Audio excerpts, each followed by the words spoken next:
नमस्कार, मी शीतल खोत. साप्ताहिक विवेकतर्फे आमच्या सर्व दर्शकांना दिवाळीच्या खूप खूप शुभेच्छा. दिवाळीचा आनंद द्विगुणित करणारे हे वर्ष आहे बाबासाहेब पुरंदरे यांच्या जन्मशताब्दीचे. त्या निमित्ताने साप्ताहिक विवेकतर्फे एक विशेषांक प्रकाशित होणार आहे. महाराष्ट्रातील घराघरात शिवाजी महाराज पोहोचवण्याचं काम बाबासाहेब पुरंदरे यांनी केलं.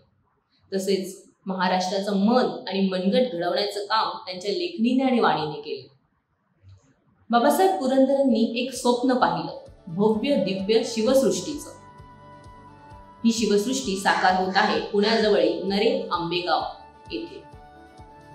ही शिवसृष्टी साकार कशी होते आहे, त्यामागची संकल्पना काय, सध्या तिची काय स्थिती आहे हे जाणून घेण्यासाठी पाहूया ही मुलाखत.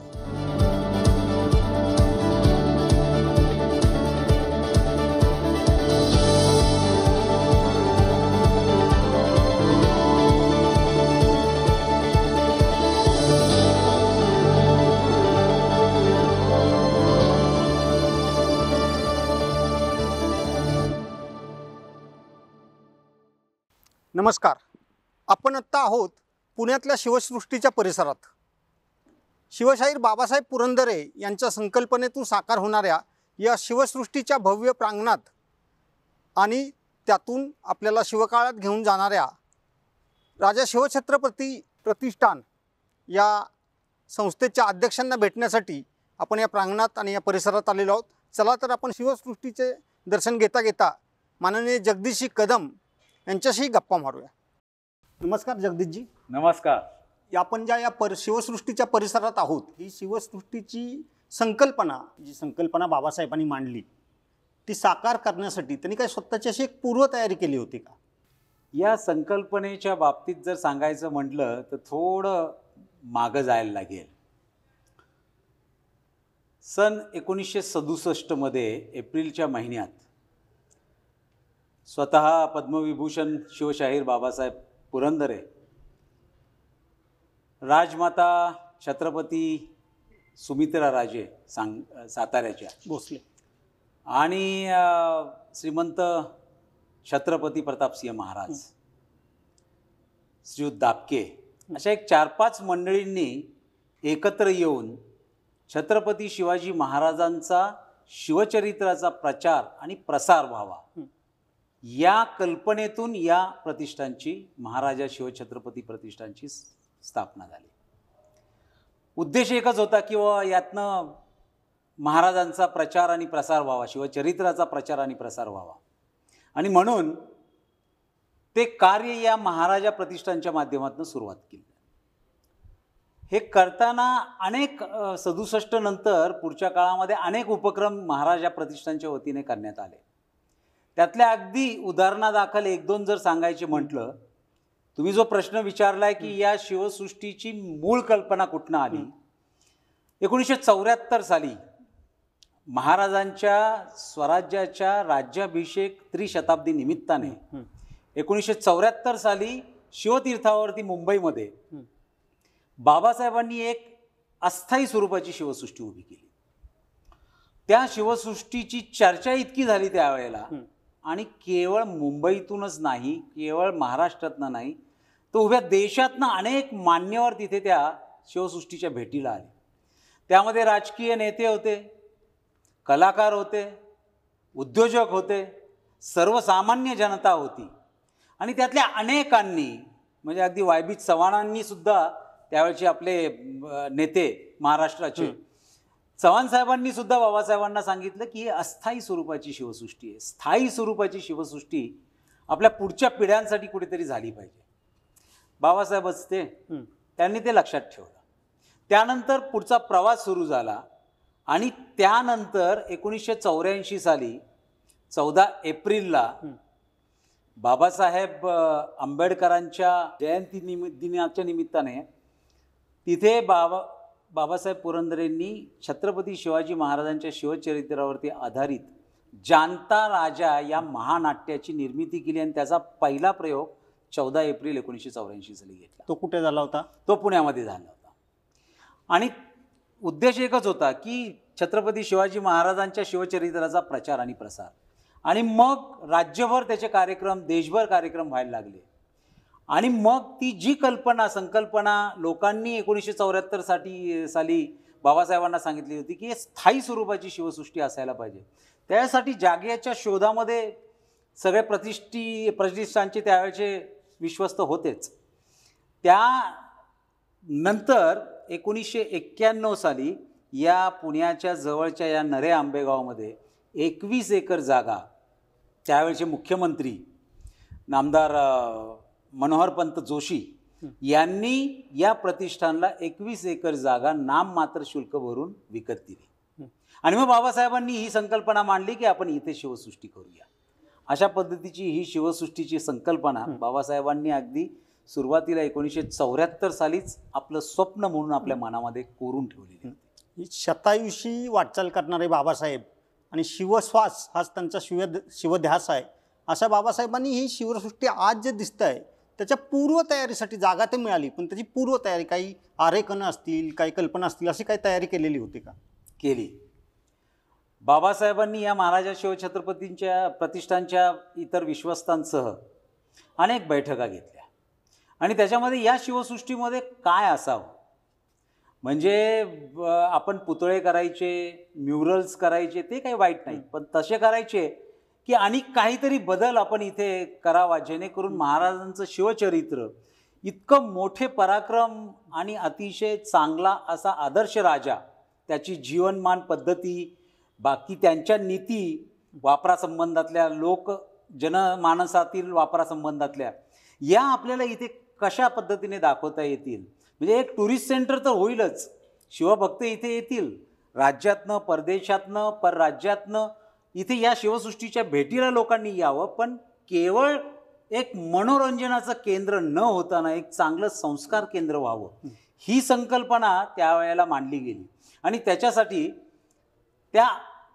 या सगळ्या 21 एकरमध्ये काय असायला पाहिजे, तर आज आपण इथे आलो पुण्यामध्ये आणि पश्चिम महाराष्ट्रातल्या या सगळ्या सह्याद्रीच्या पट्ट्यामध्ये महाराजांच्या त्यावेळच्या स्वराज्याची संकल्पना काय होती. आणि भेटी द्यायचं म्हणलं तर खूप लांबपर्यंतचा या सह्याद्रीच्या दऱ्या खोऱ्यांमध्ये प्रवास करायला लागतो. अनेक वेळेला सगळ्यांना ते शक्य होत नाही. त्यामुळे त्या स्वराज्याच्या काळातील चांगल्या ज्या वास्तू आहेत प्रत्येक किल्ल्यावरच्या, त्यांची निर्मिती इथे आपण करूया. आणि अशा दृष्टिकोनातून राहुल चेंबूरकर एक आर्किटेक्ट मुंबईतले, त्यांना आम्ही रिटेनरशिपवरती घेतलं ट्रस्टने. 15 वर्ष जवळपास बाबासाहेबांच्या बरोबर ते या सगळ्या गड किल्ल्यांना भेटी दिल्या आणि बाबासाहेबांनी ज्या ज्या वास्तूंचं ते रेखाटन करायला सांगितलं की ही आपल्या इथे शिवसृष्टीमध्ये असायला पाहिजे, त्याची त्यांनी हँड स्केचेस केले. त्या हँड स्केचेस केल्यानंतर या शिवसृष्टीच्या 21 एकर, तसं महाराजांचं पराक्रम शिवचरित्र म्हणलं तर 100 एकर सुद्धा जागा कमी पडेल. पण आता या 21 एकर मर्यादित जागेमध्ये काय काय आपल्याला देता येईल याचा खूप सखोल त्यावेळेचा अभ्यास या सगळ्या बाबासाहेबांसहित बाकीच्या सगळ्या शिवसंशोधकांनी केला.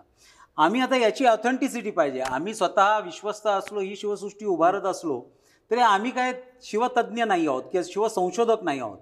तर त्यामुळे अशा संशोधकांची एक समिती केली आम्ही, ज्याच्यामध्ये बाबासाहेब स्वतः होते, निनादजी बेडेकर होते, पांडुरंगजी बलकावडे होते, डॉक्टर शिवदेव होते, नंतर सदाशिव गोरक्षकर होते, नंतर डॉक्टर रमा लोहकरे होत्या, डॉक्टर सचिन जोशी होते, प्र.के. घाणेकर सर होते.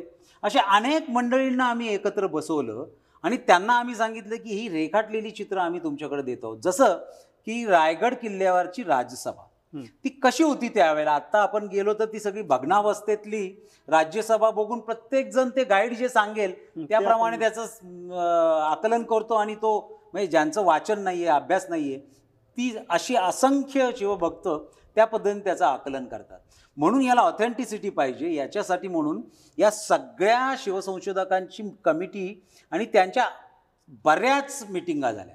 त्यामध्ये आम्ही त्यांना असं म्हटलं की या मिटिंगामध्ये आम्ही तुमच्या समोर ती रेखाटलेली चित्र ठेवतो, त्यात तुम्ही एक मताने किंवा तुमचा जो काय अनुभव आहे त्या पद्धतीने आम्हाला हे सांगा की ही शिवसृष्टी या पद्धतीने होती. आणि म्हणून त्या शिवसृष्टीतली राजसभा ती या पद्धतीने त्या काळातली होती. ते एकत्र त्याचे मिनिटाईज करा तुम्ही जी काही चर्चा करताय मिनिटाईज करून सही शिक्क्यांनीशी त्याची नोंद आम्ही आमच्या प्रतिष्ठानकडे घेतली आणि त्यांनी फायनल केलेल्या त्या वास्तू ज्याच्यामध्ये काही इतिहास आहे, काही आधार आहे, ज्याच्यामध्ये ऑथेंटिसिटी आहे, अशा पद्धतीच्या वास्तू रेखाटन करून आम्हाला दिल्यानंतर केदार कुलकर्णी आर्किटेक्ट, त्यांची फर्म आहे अभिकल्प आर्किटेक्ट म्हणून पुण्यातली, त्यांच्याकडे ही सगळी चित्र आम्ही दिली आणि त्याच्यानंतर त्याचे प्लॅन तयार केले. म्हणजे याच्यामध्ये आमचा उद्देश हा होता की खरा पुराव्यानिशी उपलब्ध असणारा महाराजांचा इतिहास योग्य तो पुराव्यानिशी हा पुढच्या पिढ्यांपुढे जायला पाहिजे. जगदीशजी, तुम्ही या प्रकल्पाच्या कामात केव्हापासून जोडले गेलात आणि तुमच्यासोबत अन्य जे सहकारी आहेत, जे काही इतिहासतज्ञ आहेत, शिवभक्त आहेत, अशांची जरा माहिती सांगा. मी 1999 साली या शिवसृष्टीला जोडलो गेलो. त्याचं असं झालं की छत्रपती राजमाता सुमित्रा राजेंच्या निधनानंतर एक ट्रस्टीची जागा रिकामी झालेली होती आणि तोपर्यंत शिवसृष्टीची ही संकल्पना आकार घेत होती, कारण 21 एकर जागा जवळपास मिळालेली होती, त्याचं संकलन चालू झालेलं होतं आणि मग याच्याशी संबंधित याला उपयोगी पडेल असं कोणतरी इंजिनिअरिंग बॅकग्राऊंड किंवा त्या संदर्भातलं बॅकग्राऊंड असलेला कोणी जर विश्वस्त आपल्याला मिळाला, जो चांगल्या पद्धतीने पुढे येऊन ते काम करू शकेल, अशा पद्धतीने ज्या वेळेला ट्रस्टींची चर्चा झाली त्यात माझं नावही आलं. अनेक बाकीची नावं काही होती, पण बाकीची नावं ज्या वेळेला सांगितली गेली बाबासाहेबांना त्यावेळेला ती त्यांना पसंत नव्हती. आणि मग आमचे एक सहकारी विश्वस्त अरविंदराव खळदकर, जे त्यावेळेला जनता सहकारी बँकेचे अध्यक्ष होते, तर त्यांनी बाबासाहेबांना माझं नाव सुचवलं, कारण की त्या बँकेमध्ये मी आणि खळदकर आम्ही दोघंही बरोबरती काम करत होतो. मी संचालक होतो, काही काळ व्हाईस चेअरमन होतो. आणि त्यावेळेला मला म्हणजे ती गमतीचा क्षण जो आहे ना, तो पहिल्यांदा माझी नेमणूक तिथे झाली त्यावेळेचा क्षण सुद्धा मला चांगला आठवतो आणि नंतरच्या काळात बऱ्याच वेळेला तुम्ही अनुभवला. कारण विश्रामबाग वाड्यामध्ये आमचं कार्यालय होतं महाराजा प्रतिष्ठानचं. अरविंदराव मला तिथे घेऊन गेले एका त्यांच्या ट्रस्टच्या मीटिंगसाठी. बाबासाहेब आत बसलेले होते. त्यांनी मला सांगितले की तुमची आज बाबासाहेबांची गाठ घालून देतो आणि बाबासाहेब मग ठरवतील काय करायचं ते. आणि म्हणून विश्रामबाग वाड्याच्या पहिल्या मजल्यावरच्या कार्यालयामध्ये आम्ही गेलो. गेल्यानंतर अरविंदराव पुढे गेले. त्यांनी नमस्कार मुजरा केला बाबासाहेबांना आणि त्यांनी सांगितलं की बाबासाहेब बघा आज कोण आले. ते म्हणले कोण? म्हणजे जगदीशराव. तर आणि मी मागणं त्यांच्या 2 पावलं मागे होतो आणि मी पुढे होऊन त्यांना नमस्कार केला. तर लगेचच बाबासाहेबांनी या राजे. तर मला ही काही सवय नव्हती म्हणून मी मागे बघायला लागलो की कोण राजे आलेत मागणं. तर ते म्हणले नाही आपणच जगदीश राजे या. म्हणजे बाबासाहेब आजही आपण सगळे 21व्या शतकात जगतोय. बाबासाहेब आजही 17व्या शतकात, तेही इसवी सन 1630 ते 1680 या शिवकाळातच जगतात. अनेक वेळेला आम्हाला बाबासाहेबांना त्या शिवकाळातनं 21व्या शतकात ओढून आणावं लागतं. आता त्याच्यामध्ये म्हणजे माझी नेमणूक झाली, पण माझ्या अगोदरती बाबासाहेबांबरोबरती दापके म्हणून सातारचे तेही विश्वस्त म्हणून काम करत होते. अण्णा कंगराळकर सातारचे तेही विश्वस्त म्हणून होते. अरविंदराव खळदकर होते. श्रीनिवास विरकर मुंबईचे तेही विश्वस्त होते. अमृतराव पुरंदरे बाबासाहेबांचे मोठे चिरंजीव तेही होते. बाबासाहेब होते. आणि या सगळ्या लोकांचं मंडळींचं म्हणजे बाबासाहेबांचं तर आपल्या सगळ्यांना कल्पना आहे, पण या सगळ्या बाकीच्या मंडळींचं आपापल्या क्षेत्रातलं एक वेगळं काम आहे. अरविंदराव बँकेचे चेअरमन होते, DS चे चेअरमन होते. त्यांचा खूप इन्कम टॅक्समधला मोठा अनुभव आहे. वरिष्ठ पातळीवर ते रिटायर्ड झालेले, त्यामुळे तेही त्यांची एक वेगळी मदत आम्हाला होते. अण्णा कंगराळकर प्रशासनामध्ये अतिशय चांगलं नाव, मुख्याध्यापक म्हणून तिथनं रिटायर्ड झाल्यावरती त्यांनी या कामाला आवड असल्यामुळे जोडून घेतलं. श्रीयुत दापके ते तर अगदी सुरुवातीच्या काळापासूनच ज्यावेळेला प्रतिष्ठान स्थापन झालं तेव्हापासून या प्रतिष्ठानच्या बरोबरती सोबत होते विश्वस्त या नात्याने.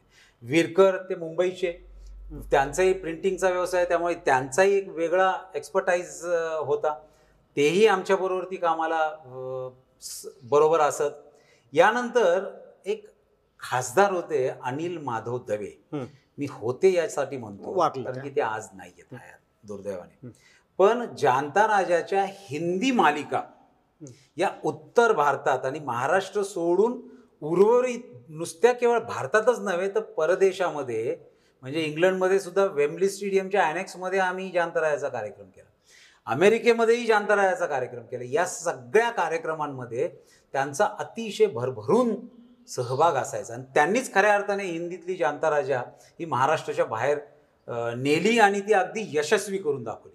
तेही आमचे विश्वस्त होते. म्हणजे ते जे आता 7-8 वर्ष झाली असतील गेले ते, पण जे त्यावेळेला ते गेले त्यावेळेला ते भारत सरकारमध्ये पर्यावरण मंत्री होते. त्यांचाही खूप मोठा सहभाग आमच्या या सगळ्या विश्वस्तांमध्ये होता. एक सुनीलराव मुतालिक, ते आता बँकेचे डायरेक्टर आहेत जनता बँकेचे, आणि त्याच्याबरोबरच त्यांचा मोठा RCC डिझायनिंगचा व्यवसाय. तर इथे आता ही बांधकामं चालली आहेत सगळी, त्यामुळे इंजिनियर या नात्याने त्यांचीही नंतर नेमणूक विश्वस्त या नात्याने या ट्रस्टवरती झाली. तेही खूप मोठं योगदान इथे रोजच्या या बांधकामाच्या मध्ये या प्रतिष्ठानच्यासाठी म्हणून देत असतात.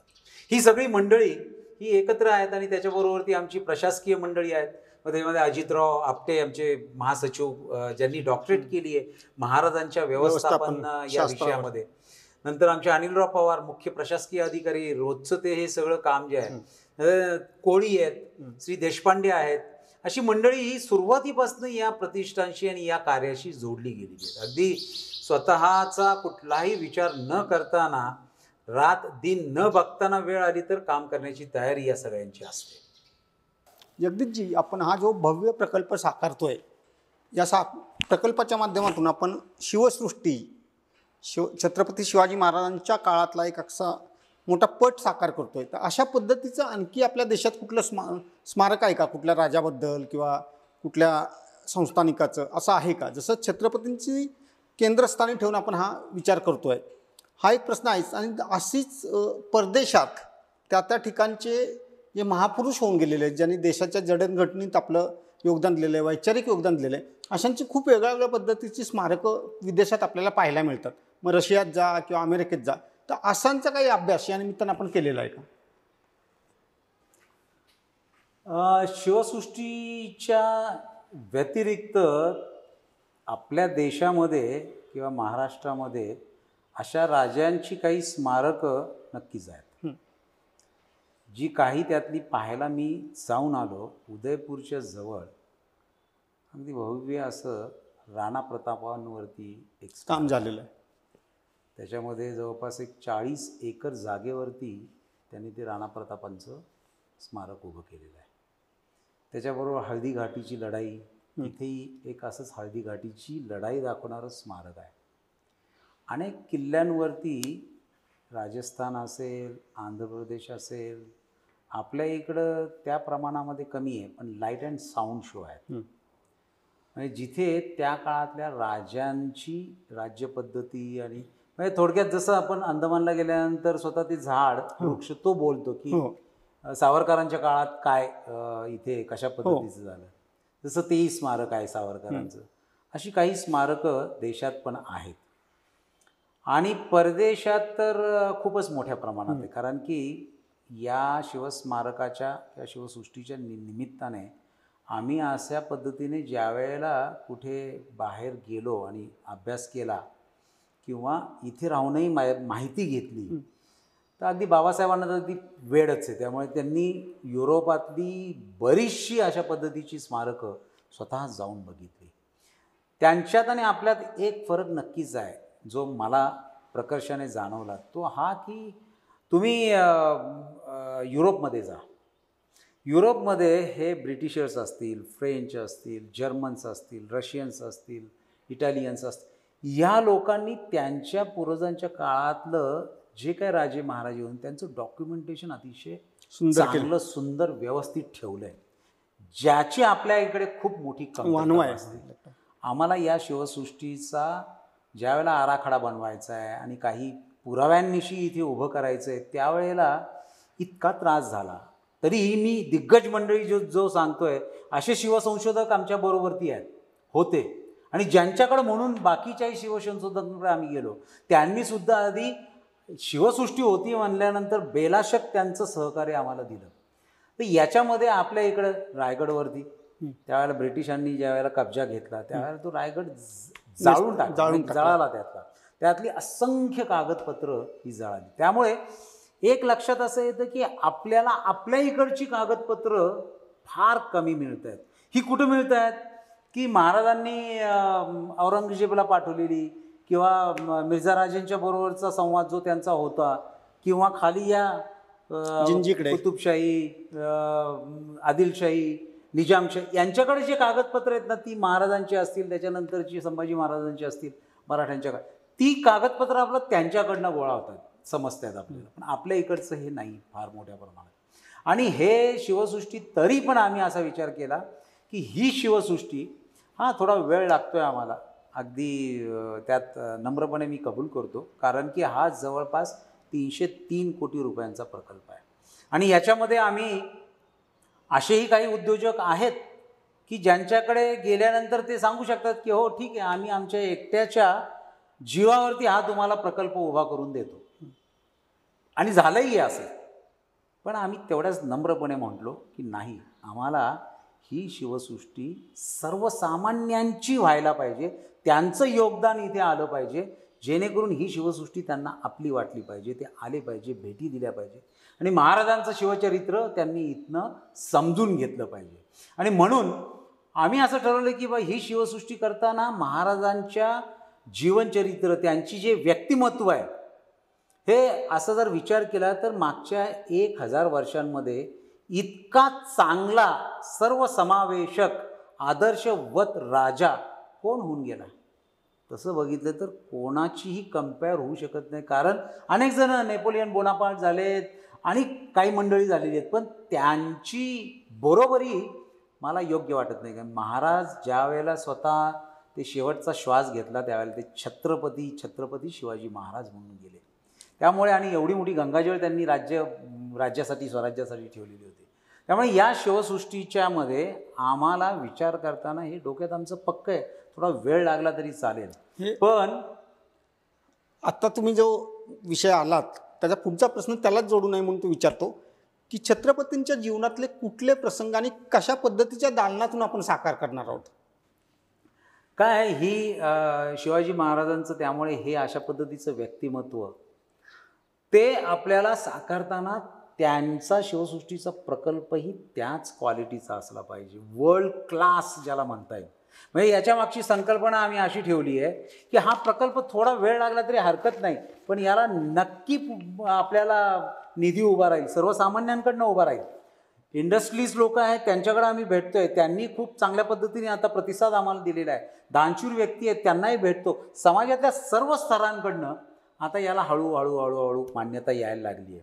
त्यामुळे हा प्रकल्प होताना महाराजांच्या व्यक्तिमत्वाला साजेसा होईल असाच प्रकल्प हा इथे झाला पाहिजे. त्याच्या मागची अगदी एका वाक्यातली संकल्पना जर सांगायची म्हणलं ना तर हा प्रकल्प आपण नरे आंबेगावला करतोय.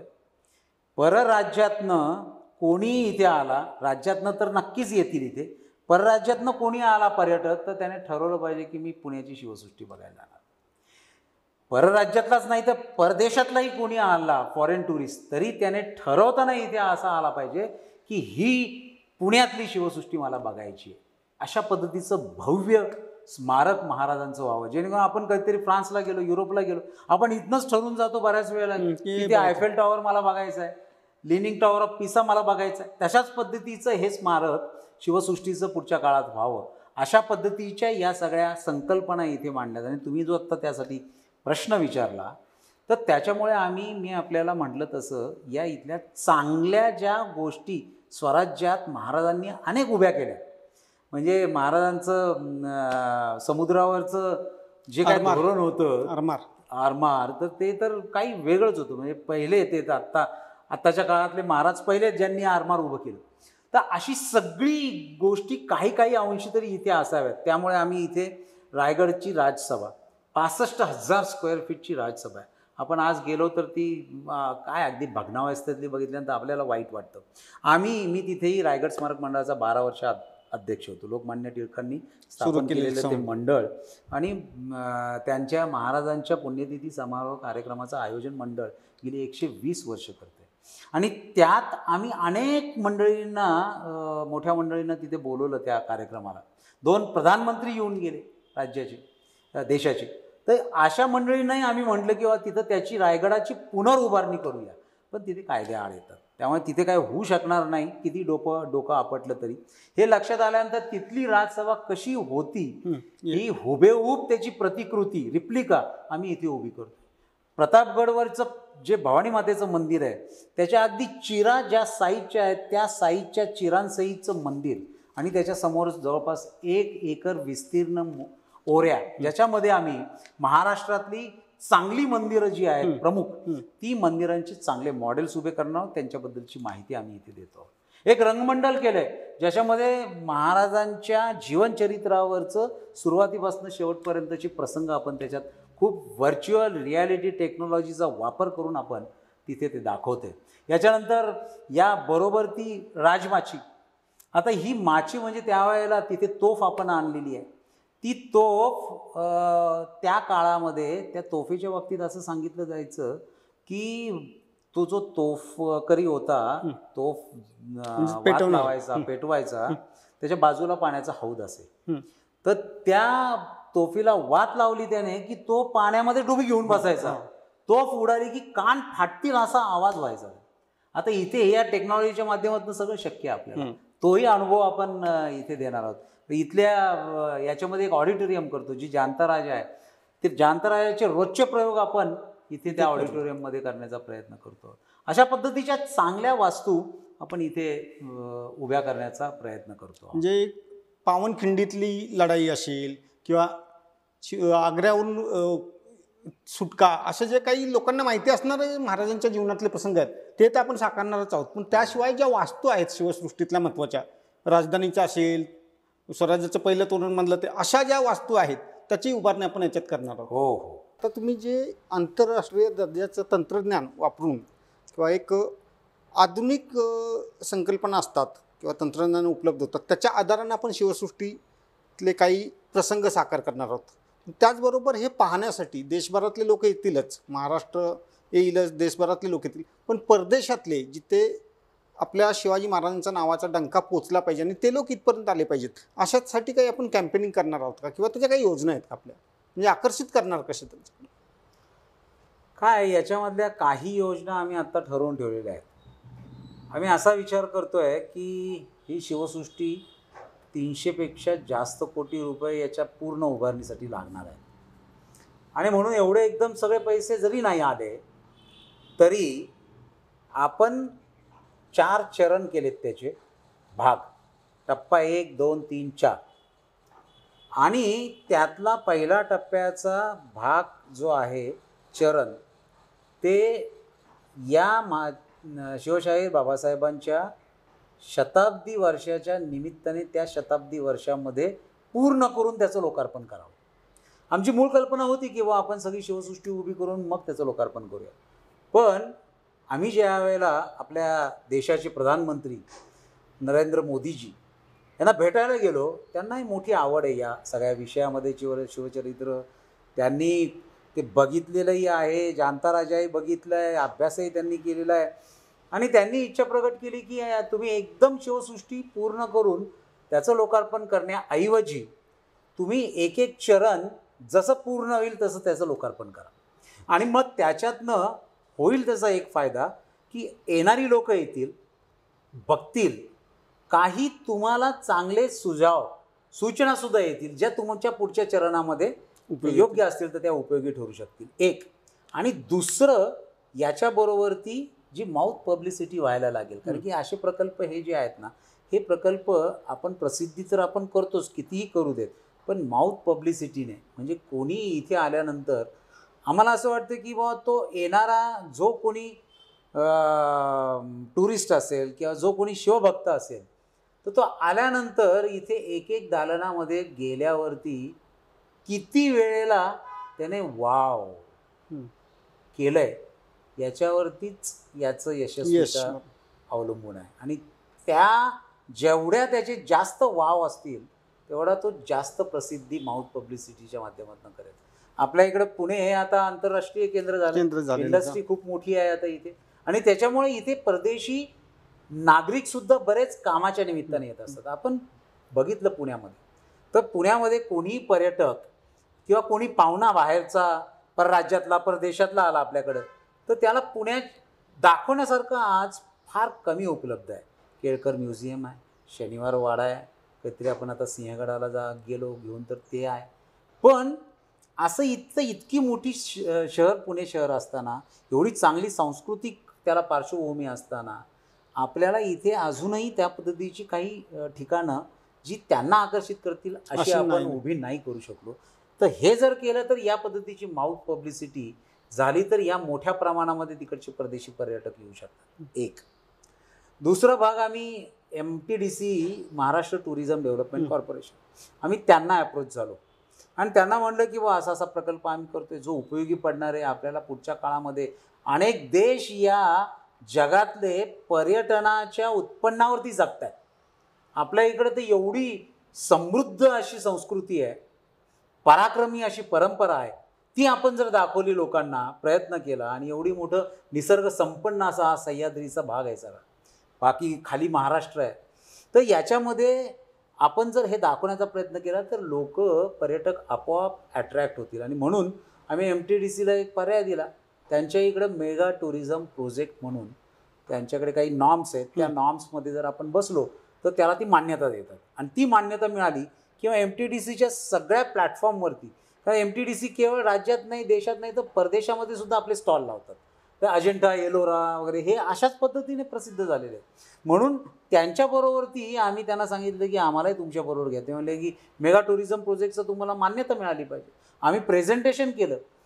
9 उच्च पदस्थीय अधिकारी, सचिव पदाचे अधिकारी मुंबईतल्या मंत्रालयातली, त्यांची committee headed by chief secretary, अशांच्या कमिटीपुढे आम्ही सादरीकरण केलं आणि त्याला त्यांनी बघितल्यानंतर हे झालंच पाहिजे असं सांगून आम्हाला मेगा टुरिझम प्रोजेक्टची मान्यता पण दिली. त्यातनं टॅक्सेस आणि याचं थोडं एक्झम्पशनही असतं, त्यामुळे तिकीट दर आपल्याला कमी ठेवता येतो आणि त्या निमित्ताने ही प्रसिद्धी हा तर भाग सगळा होतोच. अशा याच्याबरोबर ती आम्ही काही प्रयोग, आता हे जाणता राजा आमचं टॅगलाईन आहे महाराजा प्रतिष्ठानची, आणि जाणता राजा म्हणलं की छत्रपती शिवाजी महाराज जाणता राजा बाबासाहेब पुरंदरे लिखित दिग्दर्शित महाराजा प्रतिष्ठानचे प्रॉडक्ट आहे, निर्मिती आहे. आणि त्याच्यामुळे त्याच्या माध्यमातून सुद्धा आम्ही एका प्रकल्पाला 7,000 30 हजारांपर्यंत मंडळी उपस्थित असतात. तर मध्यंतराच्या काळामध्ये आम्ही या शिवसृष्टीची संकल्पना त्यांच्यासमोर मांडणार. तर अशा पद्धतीने जास्तीत जास्त लोकांपर्यंत कसं जाईल हा प्रयत्न आमचा त्या निमित्ताने तसा होणार. आत्ता तुम्ही सांगितलं की या शिवसृष्टीच्या उभारणीचे 4 टप्पे आपण निश्चित केलेले आहेत. आत्ता आपण कुठल्या टप्प्यावर आहोत आणि त्याचं स्वरूप काय आहे? आता पहिल्या टप्प्यात आपण आहोत. आजपर्यंत जवळपास आम्ही 50 कोटी रुपयांचा खर्च इथे केलाय आणि ह्या सगळ्या सरकार वाडा, आपण जी आता इथली काही दालनं बघितली आहेत ती, याची उभारणी केलेली आहे. आणि याच्याबरोबर ती डार्क राईड, त्याची राजसभा, त्यानंतर एक इथे भवानी मातेचं मंदिर आहे, त्याची उभारणी 80% पूर्ण झालेली आहे. रंगमंडल आत्ता सुरुवात केलेली आहे आम्ही. या पर्यटन स्थळावरती भविष्यामध्ये 15,000 लोक येऊ शकतात, तेवढे इथे ॲब्सॉर्ब होऊ शकतात प्रतिदिन. आणि त्यासाठी म्हणून इथे मागे आत्ता हॉर्स रायडिंग करतोय आम्ही. 12 वर्षांपासून हॉर्स रायडिंगची ॲक्टिव्हिटी आमच्या इथे चालू आहे. गुणेश पुरंदरे आणि आमचं प्रतिष्ठान यांच्या माध्यमातून ती चालू आहे. इथे आपण लोकांना घोडसवारी शिकवतोय. तर तिथे आम्ही 400 4 व्हीलर्स आणि 20 लक्झरी बसेस उभ्या राहू शकतील असं दालन पार्किंग लॉट उभी करतोय. आणि त्याच्यावरती जवळपास 1 एकर जागा आम्हाला अशी मिळते की त्या पार्किंग लॉटच्या वरच्या स्लॅबवरती, टेरेसवरती आम्ही घोडसवारी करतोय. त्यामुळे हे अशा पद्धतीने येणारी ही सगळी मंडळी इथे नीट व्यवस्थित सामावून घेता येतील असा विचार आपण इथे ठेवलेला आहे. जगदीशजी, आपण इतकी भव्य शिवसृष्टी निर्माण करतोय, छत्रपतींचा एक इतिहास साकार करतोय, या इतिहासातून किंवा या शिवसृष्टीतून आपल्याला कुठला संदेश समाजाकडे घेऊन जायचा आहे? मी जसं म्हणलं तसं या गेल्या 1 वर्षामध्ये आपल्या महाराष्ट्रातच काय, देशातच काय, जगामध्ये इतका आदर्शवत राजा हा शिवाजी महाराजांसारखा एकच होऊन गेला आहे असं म्हणता येईल. म्हणजे त्यातलं जर एक आपण बघितलं ना या राजाचं वैशिष्ट्य, सर्वांसाठी होता तो. म्हणजे स्वराज्याचा ज्या वेळेला तुम्ही अभ्यास करता किंवा स्वराज्याचं शिवचरित्र वाचता, त्यावेळेला हा एकमेव राजा असा, एकमेव द्वितीय असं ज्याच्यासाठी म्हणतो आपण, की ज्या राजासाठी 18 पगड जातीच्या धर्मांच्या लोकांनी आपल्या जीवाची आहुती दिली, विचार नाही केला, आहुती दिली, असं या जगाच्या पाठीवरती कुठे झालंय. त्यामुळे हे शिवचरित्र केवळ एका समाजाचं, एका राज्याचं, एका जातीचं, एका धर्माचं न राहताना संपूर्ण जगाला अतिशय आदर्श असा विचार देणारा हे व्यक्तिमत्व, आणि म्हणूनच आपण याला एक चांगलं संस्कार केंद्र म्हणतोय. जेणेकरून आता अलीकडच्या काळामध्ये ज्या जातींमध्ये तेढ, अविश्वास, भांडणं, हे जर शिवचरित्र आपण वाचलं आणि त्याचं जर काही आपण आकलन करण्याचा प्रयत्न केला तर हे लक्षात येतं की नाही, ही बंधुभावता ही सगळ्या समाजातल्या मंडळींनी जर एक ठेवली तर एक अतिशय चांगल्या अशा राष्ट्राची उभारणी होऊ शकते. आणि हा संदेश देण्यासाठी आपण या शिवसृष्टीचं केवळ एक पर्यटन स्थळ म्हणून नाही तर संस्कार केंद्र म्हणून आपण या शिवसृष्टीकडे.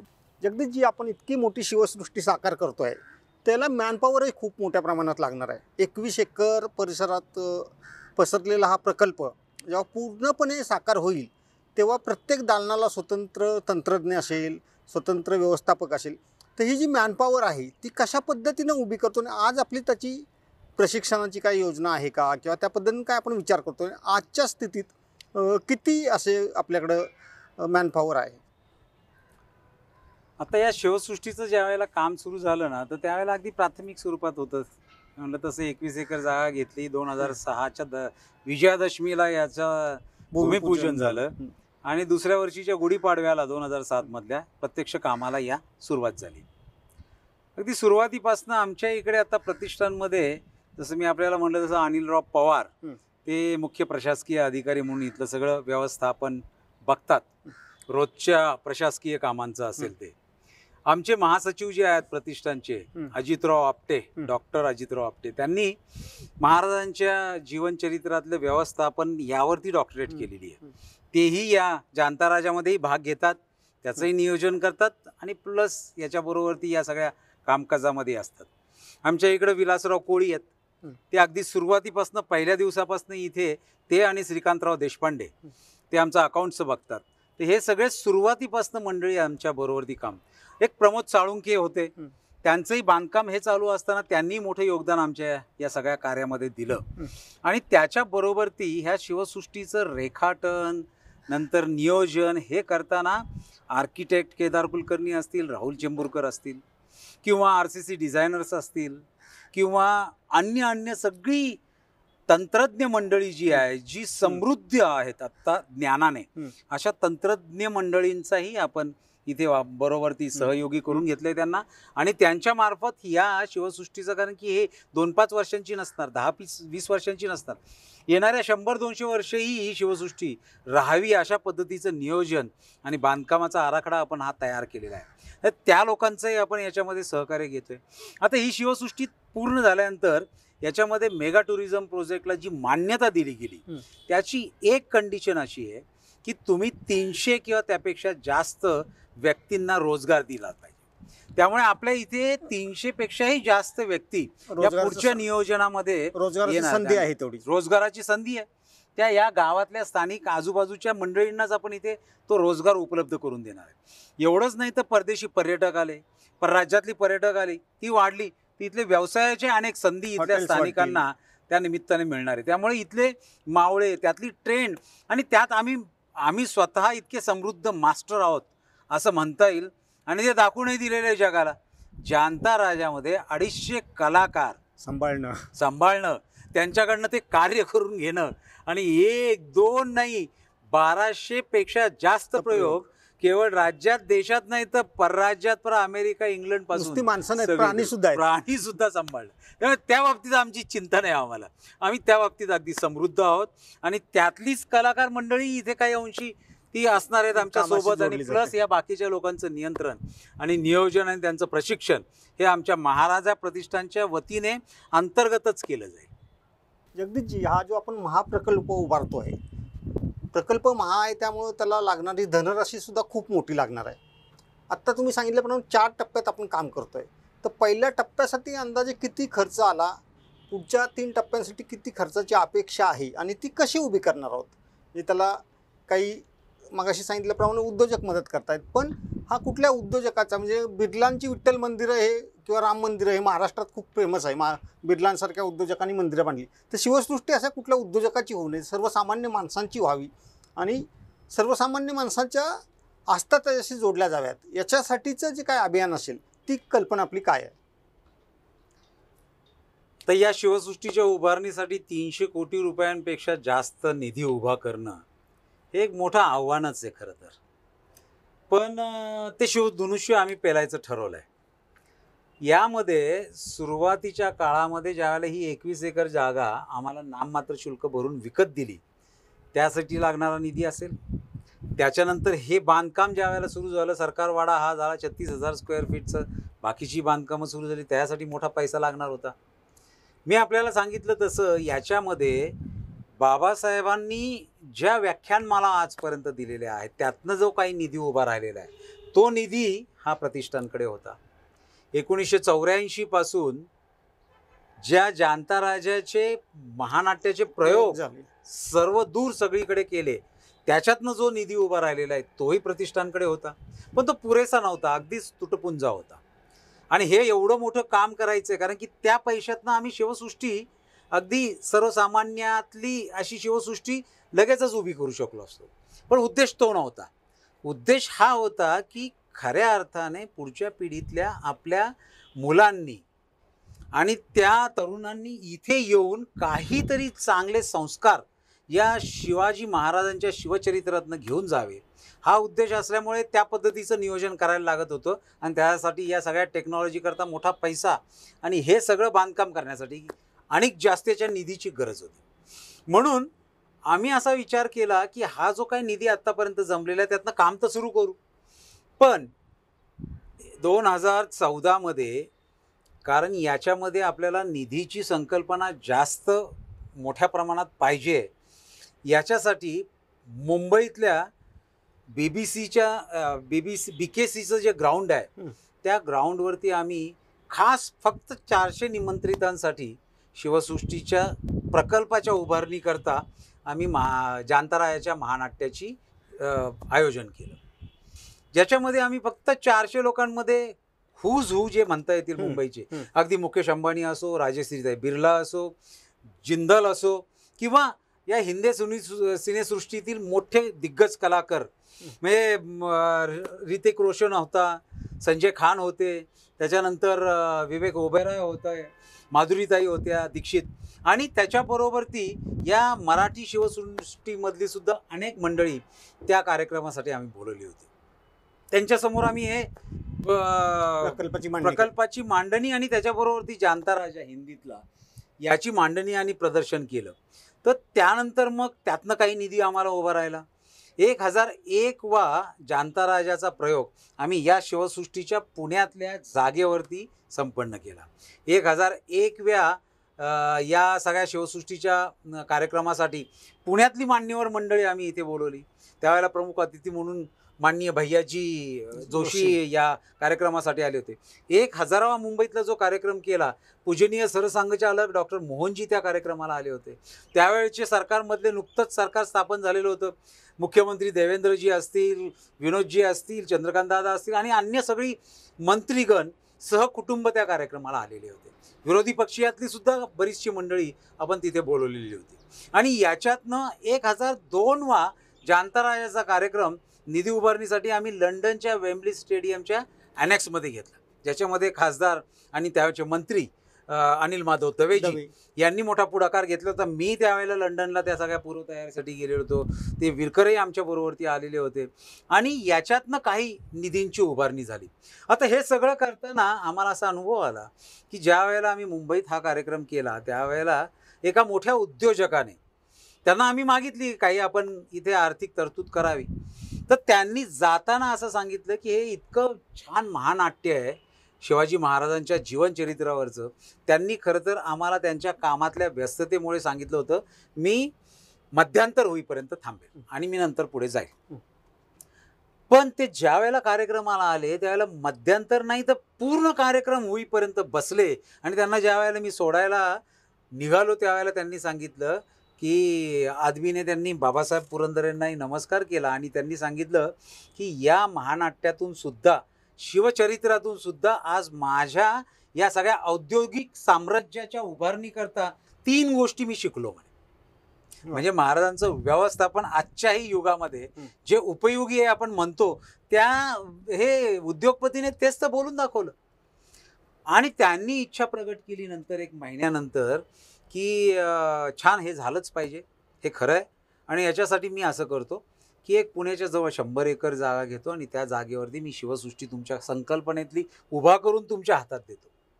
पण तेवढ्याच नम्रतेने आम्ही त्यांना असं सांगितलं की शिवसृष्टीमध्ये अनेकांचा सहभाग असणं, थोड्या मोठ्यांचा तर पाहिजेच आहे, पण सर्वसामान्यांचाही याच्यामध्ये सहभाग असणं गरजेचं आहे. आणि म्हणून आम्ही लोकांकडे जातोय, ज्याच्या ऐपतीप्रमाणे येईल त्या पद्धतीने. आता आम्हाला CSRची सुद्धा सर्टिफिकेशन मिळालेलं, त्यामुळे मोठ्या कंपन्या याला CSRचा निधीसुद्धा देऊ शकतात.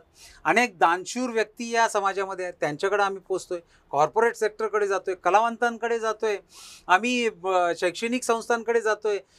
ज्या ज्या ठिकाणी आम्हाला बोलवणं येईल अशा सगळ्यांच्याकडे आम्ही या शिवसृष्टीच्यासाठी म्हणून जाऊन झोळी पसरतोय आणि म्हणतोय की या शिवसृष्टीसाठी तुम्ही आम्हाला मदत करा. याच्यामध्ये आम्ही दिल्लीच्या लाल किल्ल्यावरती 2017 साली महाराजा शिवछत्रपती प्रतिष्ठानच्या वतीने 5 प्रयोग या जांतरायाचे हिंदीतले केले. दिल्लीकरांनी अतिशय विस्तृत असा प्रतिसाद त्या सगळ्या कार्यक्रमांना दिला.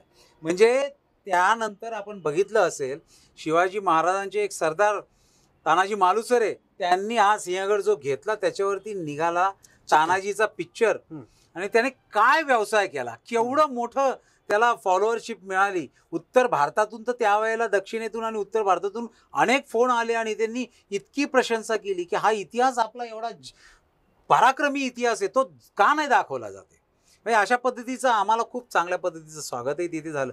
पण पुरेसा निधी नाही उभा राहिला त्यावेळेला, जो राहिला चांगल्या प्रमाणात राहिला, त्यातनंच हे आम्ही काम पूर्ण करू शकलो. आणि याच्यामध्ये आजपर्यंत त्या सगळ्या कार्यक्रमातनं उभा राहिलेला जवळपास 50 कोटी रुपयांचा निधी हा आम्ही आत्तापर्यंत याच्यामध्ये टाकलेला आहे. आता हा झाला आत्ताचा. आत्ता सध्या आमचा निधी पूर्णतः गंगाजळी रिकामी झालेली आहे आणि म्हणून कोविडमध्ये सुद्धा, कोविडच्या कारणास्तव असेल, त्याच्याबरोबर ती गंगाजळी निकामी झाल्यामुळे असेल, आत्ता ही पुढच्या प्रकल्पातले पहिले चरण 1, 2, 3, 4 या चरणातली कामं आमची व्हायची. याच्यात 50 कोटी रुपये आम्ही आत्तापर्यंत टाकलेले आहेत. अजून एक 25-30 कोटी रुपये जर उभे राहिले तर हा सरकारवाडा, यामध्ये व्हर्च्युअल रियालिटीच्या माध्यमातून आपण ती जी दालनं आहेत 6,500 स्क्वेअर फीटची, पहिला आणि ग्राउंड फ्लोअरवरचं दालन आमचं जे आहे तिथे प्रदर्शनी करतोय आणि महाराजांचं एकमेव भाषण जे ऑथेंटिक आहे, इतिहास सिद्ध पुराव्यानिशी आहे, ते भाषण आपण साक्षात महाराजांना तिथे ते स्वतः देत आहेत या व्हर्च्युअल रियालिटीच्या माध्यमातून, ते आपण उभं करतोय. आणि त्याच्यासाठी मोठी रक्कम लागणार आहे. त्यामुळे हे सगळा इथला पहिल्या चरणातला सरकारवाडा आणि त्याच्याबरोबरती ह्या भवानी मातेचं मंदिर याला 25-30 कोटी रुपये जर मिळाले तर आम्ही हे पहिलं चरण 6 महिन्यांमध्ये, आणि तेही बाबासाहेबांच्या शताब्दी वर्षाच्या निमित्ताने सांगतेच्या अगोदर ती त्याला पूर्ण करून लोकार्पण करण्याचा आमचा मानस आहे. त्याच्याबरोबरती या पुढच्या चरणांसाठी जवळपास 250 कोटी रुपये लागणार. आता ते उभे करण्यासाठी CSRचं सर्टिफिकेट मिळालं आहे, त्यामुळे आम्ही मोठे उद्योजक जे आहेत त्यांच्याकडे जातो आहे. आता या बाबासाहेबांच्या शताब्दी निमित्ताने आम्ही एक गौरव समिती बाबासाहेबांची नेमली आहे, ज्याच्या अध्यक्षा लोकसभेच्या माजी सभापती श्रीमती सुमित्राताई महाजन यांनी स्वीकारलं आहे. त्याही याच्यासाठी प्रयत्न करत आहेत. त्याच्याबरोबर ती ज्योतिरादित्य सिंधिया जे मंत्री आहेत आत्ता विमान वाहतूक मंत्री केंद्रातले, तेही याचे सदस्य आहेत. माननीय विनयजी सहस्रबुद्धे खासदार आणि ICCRचे चेअरमन, तेही याचे सदस्य आहेत. अनेक मोठे इंडस्ट्रियलिस्ट, किर्लोस्कर असतील, प्राच्य चौधरी असतील, अमित कल्याणी असतील, अशी काही मंडळी इथे आपल्या याच्यामध्ये समितीचे सदस्य आलेत. सकाळ समूहाचे अध्यक्ष प्रतापराव पवारही आपल्या या समितीचे सदस्य झालेत. असे अनेक कलाकार, औद्योगिक क्षेत्रात काम करणारी मंडळी आणि काही अभ्यासक मंडळी यांना आपण इथे समितीमध्ये घेतले आणि त्याच्यामार्फत निधी उभारण्याचा संकल्प आम्ही केला आहे. आणि त्यामुळे अथक या सगळ्या मंडळींपर्यंत जाऊन याचा निधी कसा उभा राहील याच्यासाठी आम्ही प्रयत्न करतोय. अगदी 1-2 प्रसंग फक्त मी सांगेल त्याच्यामध्ये, की हा निधी उभा करताना काय संकल्पना आहे. एक क्राऊड फंडिंगची आता संकल्पना पुढे येते आहे. डिजिटल मार्केट आणि सोशल मीडिया आपण बघतोय, तर या पद्धतीची आम्ही काही एक 2.5 मिनिटांची फिल्म तयार करतोय आणि ती सोशल मीडियाच्या माध्यमातून क्राऊड फंडिंगसाठी देतोय आणि त्याच्यामध्ये आमच्या अकाउंट नंबर देणार आहोत. कोणालाही कुठल्याही जगाच्या कुठल्याही भूमीतून त्याला जर आस्था असेल या महाराजांच्या बद्दलची आणि या शिवसृष्टीबद्दलची, तर त्याला इच्छा झाली काही द्यायची, तर तो ऑनलाईन त्याच्यामध्ये आम्हाला मदत करू शकेल. त्यासाठी FCNRAचं सर्टिफिकेटही आमच्याकडे होतं, त्याची मुदत परत आता आम्ही मागितलेली आहे. तशा पद्धतीने काही फंडिंग उभं राहील. CSRमधनं पुढच्या काळात काही फंडिंग उभं राहील. आणि आम्ही हे एक चरण ज्या वेळेला लोकार्पण करू, त्यावेळेला दुसऱ्या आणि तिसऱ्या चरणासाठी पुणे हे विद्येचं माहेरघर समजलं आणि याच्यामध्ये जवळपास 8 ते 10 लाख फ्लोटिंग पॉप्युलेशन देशभरातनं परदेशातनं मुलं मुली शिक्षणासाठी येतात. आम्ही इथले या सगळ्या पुण्यातल्या जे शैक्षणिक संस्थापक आहेत अशा मंडळींना एकदा भेटलो, त्यांना एकत्र केलं. त्यांना आम्ही म्हणलं की तुमच्याकडनं तुम्ही तर द्यालच, पण तुमचं एक सहकार्य आम्हाला पाहिजे. काय तर आम्ही ज्या वेळेला तुमच्याकडे येऊ पूर्वनियोजित सूचनेनुसार, त्यावेळेला तुम्ही तुमचे विद्यार्थी एकत्र करून त्यांच्यासमोर ती एक 11 मिनिटांची आमची शिवसृष्टीची फिल्म, एक 15 मिनिटांचं प्रस्तावना ही सांगून आम्ही आवाहन करू त्यांना की तुम्ही या शिवसृष्टीसाठी तुमच्या रोजच्या जीवनातला चहाचा एक 10 रुपये असतील, 25 रुपये असतील, 50 असतील, जास्तीत जास्त 100 असतील, ते तुम्ही याला द्या आणि ऑनलाईन देण्याची व्यवस्था आहे आणि तुम्ही याच्यामध्ये सहभागी होऊ शकाल आमच्या या सगळ्या व्यवस्थेमध्ये. आणि म्हणून त्याच्यातले 2 उद्देश आहेत. लाखोंनी या विद्यार्थ्यांची संख्या असल्यानंतर आम्हाला विश्वास आहे की महाराजांचं हे शिवचरित्र आणि ही संकल्पना बघितल्यानंतर नक्कीच मोठ्या संख्येने ही मंडळी आत येतील, त्यांचं योगदान देतील. पण त्याच्यातनं तर निधी उभा राहीलच राहील. पण सगळ्यात दुसरा महत्त्वाचा भाग तो असा आहे की ही सगळी मंडळी पुढे शिक्षण घेऊन कुठेतरी मोठ्या हुद्द्यावरती जातील, स्वतःची इंडस्ट्री काढतील, काही IAS IPS होतील, काही इतर मोठ्या कॉर्पोरेट कंपन्यांमध्ये वरिष्ठ स्तरावर काम करतील, काही राजकीय क्षेत्रात जातील, काही सामाजिक क्षेत्रात जातील, काही कलाकार होतील. आणि ते ज्या वेळेला 30-35 वर्षानंतर या समोरच्या हायवेवरनं शिवसृष्टीच्या जातील, गाडीमध्ये त्यांची कुटुंब असेल, मुलं असतील, पत्नी असेल किंवा सहयोगी त्यांचे सहकारी असतील, त्यावेळेला जाताना ते मोठ्या अभिमानाने सांगतील की ही शिवसृष्टी जी आहे ना, या शिवसृष्टीमध्ये माझंसुद्धा योगदान आहे.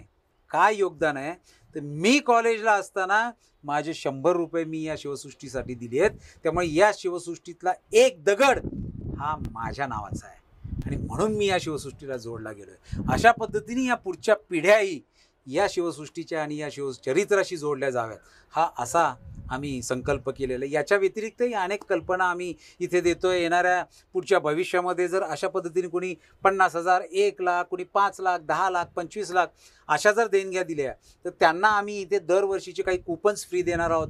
आमच्या शिवसृष्टीचा जो एक आम्ही क्लब म्हणू ज्याला, तो करणार आहोत. त्याचं मेंबरशिप आम्ही देणार आहोत. त्यांना एक वेगळी विशेष व्यवस्था पुढच्या भविष्याच्या काळामध्ये केली जाईल. अशा पद्धतीनं आमचं नियोजन, सूक्ष्म नियोजन आम्ही केलेलं आहे. आणि हे शिवसृष्टीचं करताना या पुढच्या काळामध्ये लगेचच दुसऱ्या वर्षी शिवसृष्टी कदाचित याचं ब्रेक इव्हन पॉईंट ज्याला म्हणतो आपण, ते येणार नाही. आणि म्हणून हे खंडार व्हायला नको पुढच्या काळामध्ये मेंटेन झालं नाही म्हणून काही रक्कम आम्ही अशा पद्धतीची वेगळी ठेवून त्याच्या व्याजावरती सुद्धा या पुढच्या काही 7-8-9 वर्षांपर्यंत साधारणतः ही ब्रेक इव्हनला येईल असा विश्वास आम्हाला वाटतो. तोपर्यंत या शिवसृष्टीचं सगळं मेंटेनन्सचा खर्च, ऑपरेशनचा खर्च चालावा असा एक निधी वेगळा काढून ठेवणार आहोत. आणि त्याच्यातनंही या सगळ्या शिवसृष्टीचा कारभार आणि व्यवस्थापन आम्ही पुढच्या काळात करणार. हा आपला प्रकल्प जेव्हा पूर्ण होईल, 4 टप्पे पूर्ण होतील, आणि आपोआपच जगाच्या कानाकोपऱ्यातून शिवभक्त या प्रकल्पाला भेट द्यायला येतील. त्यावेळेस येणारा पर्यटकांची गर्दी किंवा लोंढा म्हणूया आपण, तर त्याच्यासाठी पार्किंग, त्यांच्या निवासाची व्यवस्था किंवा त्यांना अन्य गरजा ज्या असतील त्याची पूर्तता या परिसरात आपण कशा पद्धतीने करणार आहोत, हा एक पुढचा भविष्यातला प्रश्न आहे. पण जेव्हा आपण 350 वर्ष त्या लोकांना आपण मागे घेऊन जाणार आहोत त्या प्रकल्पाच्या निमित्तानं, तर मग त्या 350 वर्षापूर्वी मराठी माणसाचं भोजन किंवा महाराष्ट्रातलं भोजन काय असेल त्याचा आस्वाद त्याला घेता येणार आहे का, की आधुनिक पद्धतीचं फास्ट फूड जे आपण म्हणतो तेच तिथे मिळणार आहे? खरं हे डोक्यात तर पहिल्यापासून होतं आमच्या सगळ्यांच्या की भव्य शिवसृष्टीचा प्रकल्प व्हावा, त्यामुळे पुढच्या काळात पर्यटक येतील. आणि म्हणून एक मोठ्या शहराची आम्ही शोध घेत होतो की ज्याच्यात जवळपास असेल, तर भविष्यामध्ये येताना केवळ ते स्वतःच्या गाडीने, बसने किंवा रेल्वेनेच नाही, तर विमानाने सुद्धा येतील, राहतील इथे. त्यांच्या पद्धतीने त्यांना पाहिजे तशी हॉटेल्स इथे जवळ असावी. आणि म्हणूनच आम्ही या जागेची निवड केली. नरे आंबेगाव हे नॅशनल हायवे नंबर 4 मुंबई ते बँगलोर जो हायवे आहे, त्या हायवेच्या बायपासला, पुण्यातनं जाणाऱ्या बायपासला लगत ही जागा आहे. त्यामुळे कोणीही उद्योजक किंवा कोणी पर्यटक किंवा कोणी सर्वसामान्य व्यक्ती कुठल्याही जगाच्या कानाकोपऱ्यात येताना पुणे हे जगाशी जोडलं जाणार आहे. अगदी पुणे नाही तर इथनं मुंबईसुद्धा एक्सप्रेसवे 3 तासात आपण मुंबईला पोचतोय. रस्ते आता खूप चांगल्या मोठ्या प्रमाणामध्ये तयार होत आहेत. आणि त्याच्यामुळे त्या कनेक्टिव्हिटी चांगली झाल्यामुळे मुंबई आणि पुण्यासारखी शहरं असल्यानंतर याच्यातनं येणारे हवाई जहाजातनं असतील किंवा रेल्वेने असतील किंवा बाय रोड असतील, त्याची कनेक्टिव्हिटी आत्ता अतिशय चांगली झालेली आहे.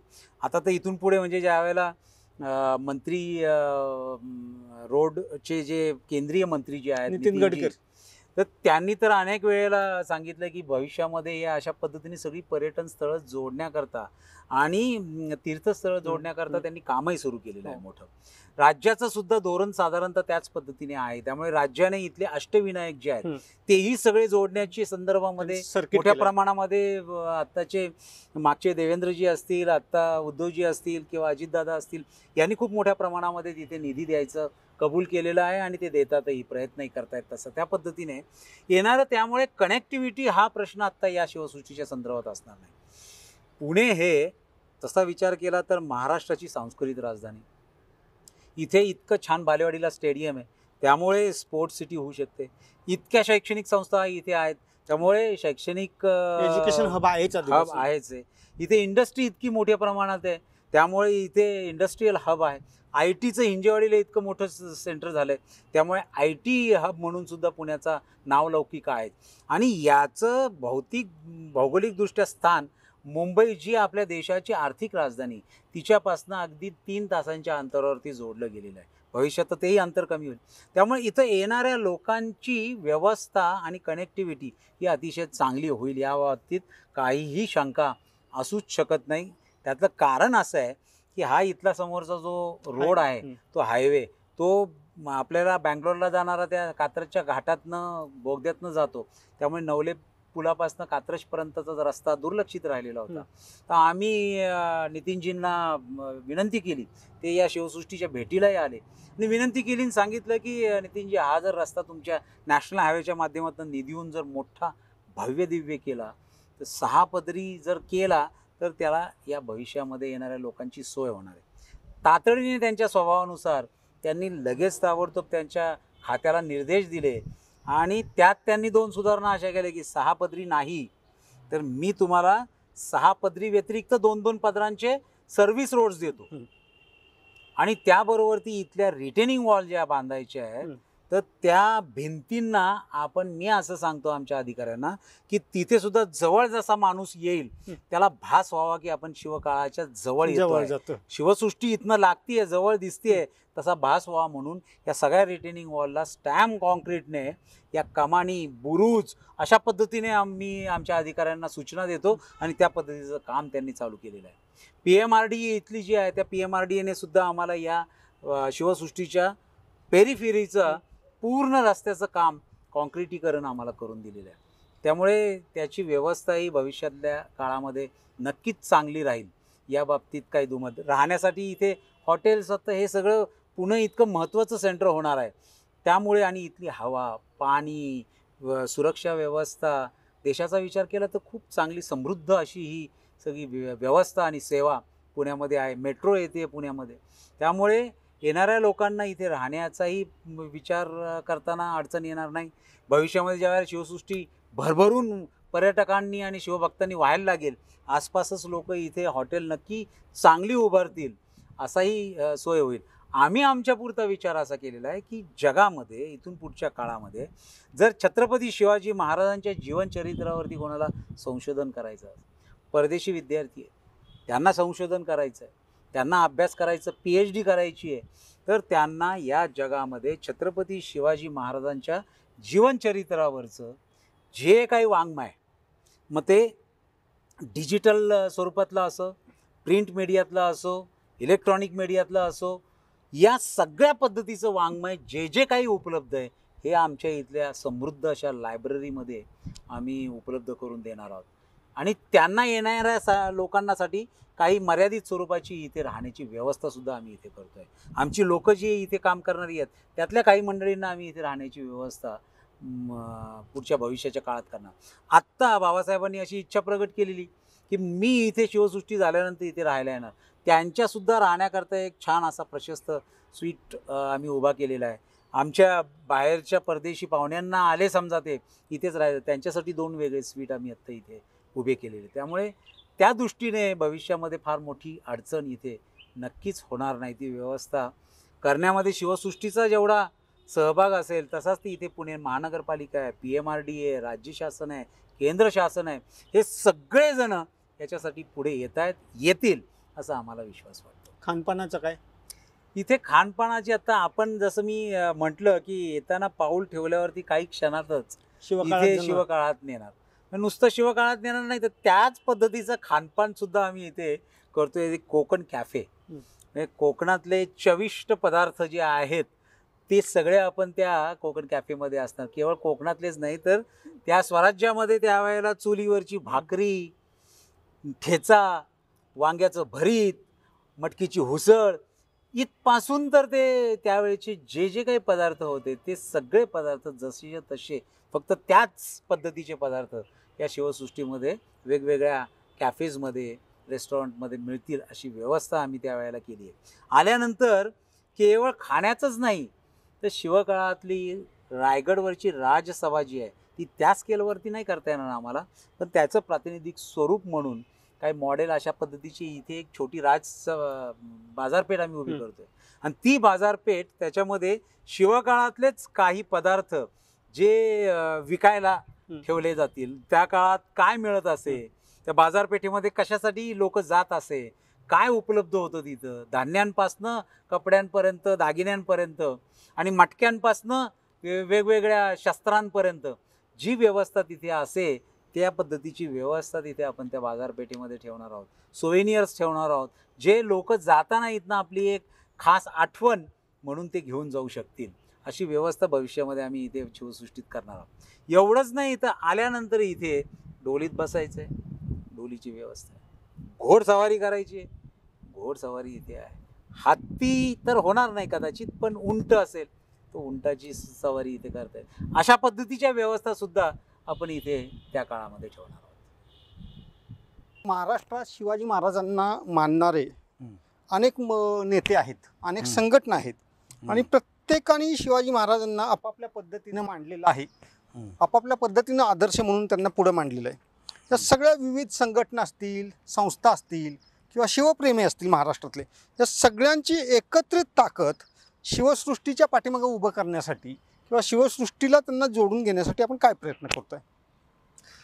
काय आमच्या असं लक्षात आलं बरं का की म्हणजे ज्यावेळेला शिवसृष्टीचं काम हे सुरू झालं आणि हळूहळू टप्प्याटप्प्यांमध्ये पुढं जात गेलं त्यावेळेला अनेक छत्रपती शिवाजींचा शिवचरित्राचा प्रचार आणि प्रसार करण्यासाठी म्हणून शेकडो संस्था या महाराष्ट्राच्या बाहेर देशात जगभरात कार्यरत आहेत.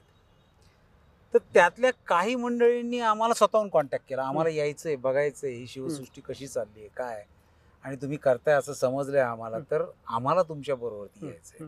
तुम्ही आम्हाला मदत करा. एक वरिष्ठ बंधू म्हणून तुम्ही आमच्याकडे लक्ष द्या आणि आम्ही तुमच्या बरोबरती जोडले जाऊ, जेणेकरून हा प्रचार प्रसार आपल्याला महाराष्ट्रामध्ये संपूर्ण देशामध्ये उभा करता येईल. मग त्याच्यासाठी आम्ही कारण कसं आहे, या शिवाजी महाराज हे नावच असं आहे, त्यांचं कर्तृत्वच असं आहे की छत्रपती शिवाजी महाराज हा श्वास आणि ध्यास घेऊन त्यांचा आदर्श डोळ्यासमोरती ठेवून हजारो नाही, लाखो नाही, करोडो शिवभक्त या राज्यात, देशात आणि जगात आहेत याची प्रचिती येते. आणि म्हणून अशा गावागावांमधल्या शिवाजी तरुण मंडळ, छत्रपती शिवाजी व्यायाम मंडळ, अशा वेगवेगळ्या संस्था ज्या आहेत ना, तर हिंदवी स्वराज्य मंडळ, तर या सगळ्या मंडळांना आम्ही बांधून घेण्यासाठी म्हणून एक अभियान करणार आहोत भविष्यामध्ये, की या सगळ्यांच्या नोंदणीकृत ज्या संस्था आहेत त्या चॅरिटी कमिशनकडनं आपल्याला मिळतात, पत्ते मिळतात, त्यांना एक आवाहन करायचं. आणि याच्यामध्ये प्रत्येकाचं सुरुवातीला पाहिजे तर विभागवार त्याचं एकत्र संघटन, एकत्रीकरण करता येईल. नंतर मग राज्यातल्या मंडळींचं करता येईल आणि मग त्याच्यातनं एक व्यवस्थित, चांगला, सर्वसमावेशक सगळ्यांशी चर्चा करून एक छत्रपती शिवाजी महाराजांचं जे व्यक्तिमत्व होतं किंवा त्यांनी स्वराज्याची उभारणी कशासाठी केली, आपली संस्कृती परंपरा इतकी प्रगल्भ आहे, त्या प्रगल्भ संस्कृतीचं रक्षण करण्यासाठी हिंदवी स्वराज्याची निर्मिती त्यांनी केली आणि तो संदेश लोकांपर्यंत, येणाऱ्या पिढ्यांपर्यंत कसा योग्य पद्धतीने जाईल, एकट्या दुकट्याचं हे काम नाही आहे. आणि म्हणून अशा सगळ्या संघटनांना भविष्यामध्ये आपण जोडून घेण्याचा प्रयत्न करणार आहोत आणि एका दोरीतून सगळे हे विषय या समाजापर्यंत जावेत, असा आमचा हा प्रयत्न इथून पुढच्या काळामध्ये राहणार आहे. जगदीशजी, आपण हा प्रकल्प उभा करतोय आणि एक 300-350 कोटीचा आर्थिक बजेट आपण याचं केलेलं आहे. 10-12 वर्षांना हा प्रकल्प पूर्ण होणार आहे आणि त्या काळात त्याचं बजेटही कदाचित वाढण्याची शक्यता आहे. तर हे बजेट वाढलं तरी तो पैसा समाजाकडून येईल असा तुम्हाला एक विश्वास आहे? कारण इथला महाराष्ट्रातला शिवभक्त, देशातला राष्ट्राभिमानी नागरिक याला मदत करेल, सढळ हाताने मदत करेल. पण ती सढळ हाताने मिळणारी मदत मिळावी याच्यासाठी तुम्ही काय अपील कराल, आव्हान काय कराल, कशासाठी त्यांनी मदत करावी? खरं तर आता आम्ही असा विचार करतोय की एवढा मोठा कालावधी पण नको लागायला.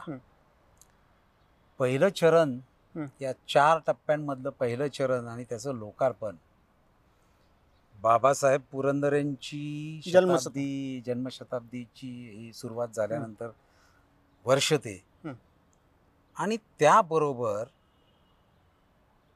माझ्या मनातली एक खूप आंतरिक इच्छा आहे, आमच्या सगळ्या ट्रस्टींच्याच मनातली इच्छा आहे, बाबासाहेबांचंही तेच मत आहे की लवकर याचं लोकार्पण व्हावं. पण आत्ता या पहिल्या चरणाचं लोकार्पण करताना एक उद्देश, संदर्भ इतका चांगला जुळून आलेला आहे. मला असं वाटतं की त्याचा नक्कीच उपयोग करून झाला पाहिजे, कारण महाराष्ट्राची आजपर्यंतचं योगदान देशाच्या राष्ट्र उभारणीमध्ये पूर्वापार काळापासून आलेलं खूप मोठं आहे. हे वर्ष जे आहे गेलेलं ते आपले आत्ता महाराष्ट्राची षष्टाब्दी होती. 61 वर्ष आपल्या महाराष्ट्र राज्याला झाली आहेत. हे महाराष्ट्राची षष्टाब्दी, त्याच्याबरोबर ती आपल्या देशाची 75वी अमृत महोत्सव आहे. आणि म्हणून आम्ही असं ठरवतोय की या निमित्ताने या महाराजा प्रतिष्ठानच्या माध्यमातनं, लोकार्पणातनं, त्यांच्या निधीतनं उभा राहणाऱ्या या शिवसृष्टीचं पहिल्या चरणाचं लोकार्पण या निमित्ताने, महाराष्ट्राच्या षष्टाब्दी निमित्ताने, देशाच्या अमृत महोत्सवाकरिता राज्याकडनं या शिवसृष्टीचं लोकार्पण या भारत मातेला व्हावं. भारत मातेला या निमित्ताने, अमृत महोत्सवाच्या निमित्ताने हे भेट म्हणून याचं नियोजन आम्ही मोठ्या जोमाने करतो आहोत.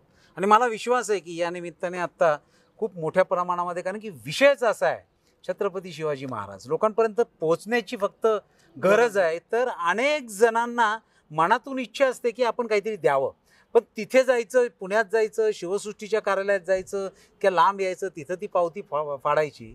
हे तर काही जण करतातही, पण त्याच्या व्यतिरिक्त बसल्या बसल्या एक चांगलं काम उभं राहतंय. छत्रपती शिवाजी महाराजांचा इतिहास भविष्यात पुढच्या पिढ्यांसाठी हा उपयोगी पडणार आहे. एक चांगल्या राष्ट्राची उभारणी होण्यासाठी देशभक्त तरुणांची आणि येणाऱ्या बालांची पिढी तयार व्हावी याच्यासाठी या कार्याची भर या शिवसृष्टी त्याच्यामध्ये प्रयत्नपूर्वक असणार आहे. संस्कारक्षम ही सगळी पिढी घडवण्याकरता आणि त्याच्यासाठी ही शिवसृष्टी उभी राहिली पाहिजे. अशा पद्धतीचा मनोभाव भावना या आपल्या भारतीयांची नक्कीच असणार आहे आणि त्याच्यासाठी आम्ही डिजिटल माध्यमातनं त्याच्यामध्ये या क्राऊड फंडिंगचा एक विषय घेऊन डिजिटल माध्यमातनं जर हा विषय सर्व दूर सगळी जगभर या आता सोशल मीडियाच्या माध्यमातून पोहोचला आणि त्याच्यामध्ये आम्ही आमचं कंपनीचं नाव म्हणजे शिवसृष्टीचं अकाउंट नंबर बँकेचं तेही देऊन आम्ही आवाहन करणार आहोत की प्रत्येकाने जेवढं जमेल तेवढं 1000, 2000, 5000, 10,000, 25,000 आपल्या कुवतीप्रमाणे जेवढा पैसा देता येईल तो जर दिला इथे तर त्याचं नक्कीच उपयोग या शिवसृष्टीच्या उभारणीसाठी होईल असा विश्वास वाटतो. आणि कदाचित कारण की ही शिवसृष्टी होणे ही तो श्रींची इच्छा, कारण की महाराजांनी स्वराज्याची उभारणी केली, स्वराज्यातून सुराज्य व्हावं असं आपल्या आज सगळीच मंडळींच्या मनामध्ये आप्त इच्छा आहे चांगल्या मंडळींच्या मनामध्ये. त्यामुळे या सुराज्यासाठी म्हणून तशा पद्धतीचे आपले नागरिक असले पाहिजे, युवा पिढी असली पाहिजे, बाल असले पाहिजे. त्यांच्या तोंडातनं जी जाणारी काव्य आहेत त्याच्यातनं राष्ट्र पुढं कुठल्या दिशेला जाणार आहे ह्याची प्रचिती येते आणि म्हणून राष्ट्र एक समृद्ध अशी भारतमाता आपली राष्ट्र उभारणीसाठी म्हणून राष्ट्रप्रेमाची प्रेरणा या सगळ्या मंडळींना मिळावी, या शिवसृष्टी त्यातले एक माध्यम व्हावं असा प्रयत्न आमचा या निमित्ताने होतो आहे. आणि या पद्धतीने या शिवभक्तांची या भारतमातेच्या या सगळ्या पुत्रांची जर याला मदत झाली तर थेंबे थेंबे तळे साचे असं म्हणताना अगदी छोटी जरी रक्कम असेल आमच्या अकाउंटमध्ये येऊन पडली, त्यांनी तिथल्या बसल्या जागेवरनं डिजिटल पद्धतीने आपल्याकडे ऑनलाईन त्या पैशांची जर आपल्याला मदत केली तर या मदतीतून या शिवसृष्टीचा हा जो मोठा प्रकल्प आहे हा प्रकल्प 10-12 वर्षातच काय तर अशी पैशांची उभारणी झाली तर 4 वर्षांमध्ये हा प्रकल्प आम्ही पूर्ण करून याचं लोकार्पण करण्याचा प्रयत्न करतो आहोत.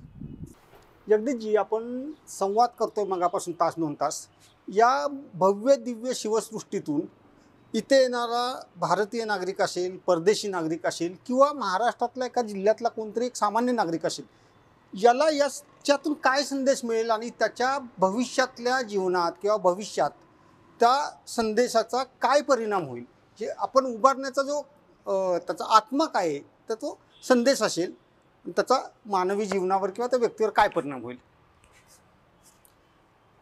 काय याच्यामध्ये छत्रपती शिवाजी महाराज हे एक असं व्यक्तिमत्व होऊन गेलंय की ज्यांच्या बाबतीतल्या केवळ त्यांच्या आपल्याला समाजाला आत्ता बहुसंख्य मंडळींना छत्रपती शिवाजी महाराजांच्या बाबतीत म्हटलं तर शाहिस्तेखानाची 3 बोटं, अफजल खानाचा वध, आग्र्याची सुटका, राज्याभिषेक, सुरतेची लूट, बस एवढंच माहिती आहे. अजून थोडंफार कमी जास्त. पण याच्या पलीकडे जाऊन महाराजांची शेतीविषयक राजनीती काय होती, महाराजांची अर्थविषयक राजनीती काय होती, आणि महाराज ज्या वेळेला शेवटचा श्वास घेतला कोट्यावधी रुपयांची गंगाजळी त्यांच्याकडे होती, त्या स्वराज्यासाठी ठेवून गेलेले होते मागे. त्यानंतर महाराजांची सामाजिक नीती काय होती, महाराजांची पर्यावरण व्यवस्थेबाबतीतली नीती काय होती, राजनीती काय होती. ही व्यवस्थापनातली इतकी महत्त्वाची तत्व प्रिन्सिपल्स ज्याला म्हणता येईल ही महाराजांनी त्यावेळेला अंमलात आणलेली आहे. मी आपल्याला अगदी हमखास सांगू इच्छितो की अनुभवातनं सांगू इच्छितो, अनेकांनी घेतलेला आहे तो अनुभव, मी पण घेतला आहे तसा. कारण या महाराजांच्या एकंदरीत जीवनचरित्रातली ही जी व्यवस्थापनातला आपण विषय घेऊया, आत्ताच्या आधुनिक काळातलं व्यवस्थापन. आमच्या डॉक्टर अजितराव आपटेंचं व्यवस्थापन या क्षेत्रात डॉक्टरेट आहे त्यांची महाराजांचे, त्याचं पुस्तकही आहे. अनिल माधव दवेंनी सुद्धा त्याच्यावरती पुस्तक लिहिलेलं आहे आणि त्याला एक खूप मोठी प्रसिद्धी आणि खप त्या पुस्तकाचं झालेलं आहे. आज आम्ही या कामाच्या निमित्ताने ज्या वेळेला राज्यात देशभर फिरत असतो त्यावेळेला अनेक जण सांगतात, जसं की मी मगाशी सांगितलं, स्वतः मुकेश अंबानींनी ते शिवचरित्र तर वाचलेलं नसेल कदाचित, पण ज्या वेळेला जानता राजा हिंदीतला बघितलं 3 तासात त्यांनी जाताना मान्य केलं, कबूल केलं की मी आजच्याही माझ्या या औद्योगिक जगताशी संबंधित असे आमच्या बिझनेसमधले 3 प्रिन्सिपल मी इथनं आता या शोमधनं घेऊन चाललो आहे. म्हणजे इतकी मोठी व्यवस्थापन तत्वज्ञान महाराजांनी देऊन ठेवलेलं आहे. म्हणजे यातला मी माझाही वैयक्तिक अनुभव जर सांगायचा म्हटला ना, तर आत्ताच या वर्षामध्ये 30 आणि 31 मेला 2021ला आम्ही इन्फ्रास्ट्रक्चरमध्ये काम करतो आणि तिथे ह्या सगळ्या सेकंड स्ट्रेनमध्ये कोविडच्या विषयामध्ये इतकी नाराजगी, नकारात्मक मानसिकता सगळ्या देशभर जगभर पसरलेली होती. आणि दुसऱ्या या स्ट्रेनमुळे कोविडच्या त्याच्यामध्ये तर मनुष्यहानी इतकी झालेली होती. अगदी जवळच्या आपल्या माहितीतला, परिवारातला, मित्रातला कोणतरी एक किंवा काही तर संपूर्ण कुटुंब गेली. तर हे दुःख सहन होत नव्हतं. माझी तीच अवस्था होती आणि म्हणून इतक्या मानसिकदृष्ट्या खच्चीकरण मोठ्या प्रमाणात माझ्या सहित आमच्या कंपनीतल्या सगळ्यांचं झालेलं होतं. आणि म्हणून काहीतरी मी ज्यावेळेला लोकांना, आमच्या समव्यावसायिक असतील, औद्योगिक क्षेत्रात काम करणारे मंडळी, मित्रपरिवार, त्यांना विचारलं तेव्हा ते म्हणले, जगदीश तुझ्यापेक्षा आमची काही वेगळी अवस्था नाही. बदलायला पाहिजे, मग ही मनस्थिती बदलायला पाहिजे, काहीतरी सकारात्मक दृष्टिकोन ठेवून आपण असं काहीतरी काम केलं पाहिजे. मला कोविड झालेला होता सप्टेंबरमध्ये, त्यामुळे मी दीनानाथ मंगेशकर हॉस्पिटलमध्ये ॲडमिट होतो. 6 दिवस काय करायचं, आड्याकडे पडून बघत बसायचं, झोपायचं, जे काय डॉक्टर टोचतील ते सहन करून घ्यायचं. म्हणून मी एक छत्रपती शिवाजी महाराजांचा हा विषय आवडीचा होता. अण्णांचाही, माझ्या वडिलांचाही खूप आवडीचा हा विषय होता. माझे वडील अण्णासाहेब कदम आणि बाबासाहेबांनी त्यावेळेला इथे 1939-40 साली पुण्यामध्ये शिक्षणाला ते असताना एकत्र बरोबर सायकलवरती हे गडकिल्ले पाहिलेले आहेत, असं मला अण्णा नेहमी आमची आठवण सांगायची. तर त्यामुळे मी त्या 6 दिवसात काय करायचं, तर तिथे छत्रपती शिवाजी महाराजांचं शिवचरित्र, बाबासाहेबांचं पूर्वार्ध आणि उत्तरार्ध 900 पानांचं वाचून काढ डोक्यात होतं ते. आणि मी लोकांना आमच्या सांगायला सुरुवात केली मार्चमध्ये, की आपण असं काहीतरी भव्य काम करूया की जेणेकरून आपली मॉरल बुस्टिंग होईल, सकारात्मक दृष्टिकोन ठेवूया. आणि म्हणून आम्ही रस्त्याचं बांधकाम करायचं ठरवलं एका दिवसामध्ये जास्तीत जास्त. हे 15-20 किलोमीटरचा रस्ता एका दिवसात बनवणं हे खूप मोठं काम होतं. लोकांना मी ज्यावेळेला हे शिवचरित्रातल्या गोष्टी सांगत गेलो, महाराजांचा आदर्श सांगत गेलो, त्यावेळेला हळूहळू इतकं त्यांचं मॉरल बूस्ट व्हायला लागलं.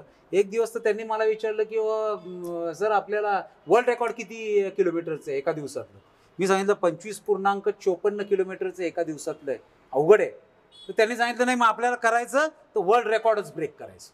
म्हणून 30 किलोमीटरचं आम्ही नियोजन केलं, कामाला लागलो. त्या पद्धतीने सगळी यंत्रणा सुसज्ज केली आणि वरपासनं खालपर्यंत त्या मजदुरापर्यंत डोक्यात ते महाराजांचं शिवचरित्र, त्यातल्या संकल्पना, त्यातलं तत्वज्ञान, मॅनेजमेंटचे प्रिन्सिपल्स ते घुसवले.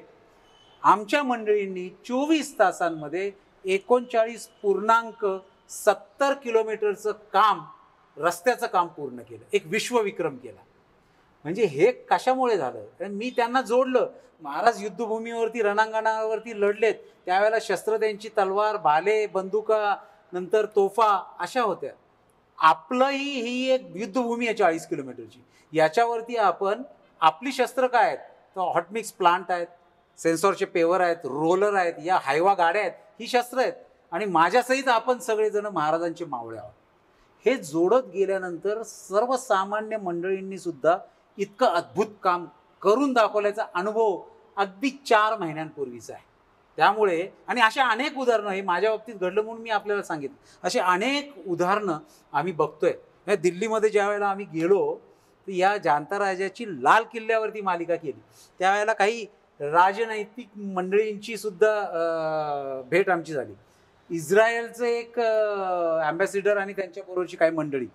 तर त्यांनी सांगताना असं सांगितलं की आम्ही सुद्धा लष्करामध्ये महाराजांची जी रणनीती आहे त्याचा अभ्यास करून ती आमच्या लष्करामध्ये वापरतोय. व्हिएतनामचं युद्ध आणि त्यांनी केलेली पराक्रमी गाथा तर सगळ्या जगाला माहिती आहे. त्यावेळेचं जगत जेता असं शक्तिमान अमेरिकेसारखं राष्ट्र त्यांच्याशी व्हिएतनाम लढताना 15 वर्षाचा संघर्ष झाल्यानंतर सुद्धा अमेरिकेला व्हिएतनाम काबीज नाही करता आलं. जे व्हिएतनामच्या त्यावेळच्या प्रमुखांनी सांगितलं की महाराजांचं शिवचरित्र आणि त्यांची गनिमी काव्याची नीती रणनीती ही आम्ही अवलंबली आणि अमेरिकेसारख्या बलाढ्य राष्ट्राला आम्ही थारा लागू दिला नाही, आम्ही हरवलं त्यांना. त्यामुळे अशी अनेक उदाहरणं जगभर आहेत. त्यामुळे या महाराजांचा हा सगळ्याच क्षेत्रातला जो वावर आणि त्यातली जी त्यांची प्रिन्सिपल्स आहेत, आदर्श आहेत, हे आदर्श येणाऱ्या काळामध्ये आपल्या भारत मातेला समृद्ध करायचं आहे.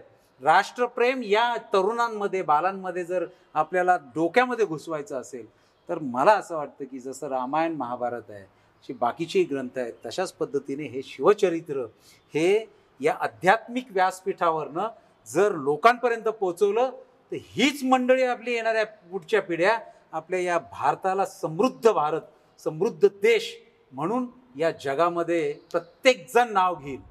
अशा पद्धतीचा राष्ट्रप्रेम या मंडळींमध्ये रुजवायचं, त्यांची प्रेरणा त्यांच्या मनामध्ये धगधगती ठेवायची राष्ट्रप्रेमाची, हे काम या शिवसृष्टीच्या माध्यमातून महाराजांच्या या शिवचरित्रातनं आदर्शरित्या पोचवण्याचं काम, एक खारीचा वाटा महाराजा प्रतिष्ठानच्या वतीने आम्ही या शिवसृष्टीच्या निमित्ताने करतोय आणि तो नक्कीच येणाऱ्या काळामध्ये नक्की समृद्ध होईल असा विश्वास यासाठी वाटतो कारण की विवेकसारखं आपलं व्यासपीठ असेल, विवेकचे असंख्य लाखो वाचक असतील, देणगीदार असतील, सभासद असतील, यांच्या माध्यमातून सुद्धा हा विषय जो आहे हा सर्वसामान्यांपर्यंत जाईल. कारण की विवेकचं व्यासपीठ आणि विवेक हा केवळ शहरांमध्ये राहिलेलं नसताना गावागावांमध्ये असंख्य लाखो लोकांपर्यंत पोहोचलेलं हे व्यासपीठ, याच्या माध्यमातून छत्रपती शिवाजी महाराजांचा हा विचार बाबासाहेबांच्या जन्मशताब्दीच्या निमित्ताने जाणार आहे, त्याचा नक्कीच सकारात्मक परिणाम या सर्व पिढींवरती होईल असा विश्वास एक शिवप्रेमी या नात्याने मला वाटतो. धन्यवाद. धन्यवाद.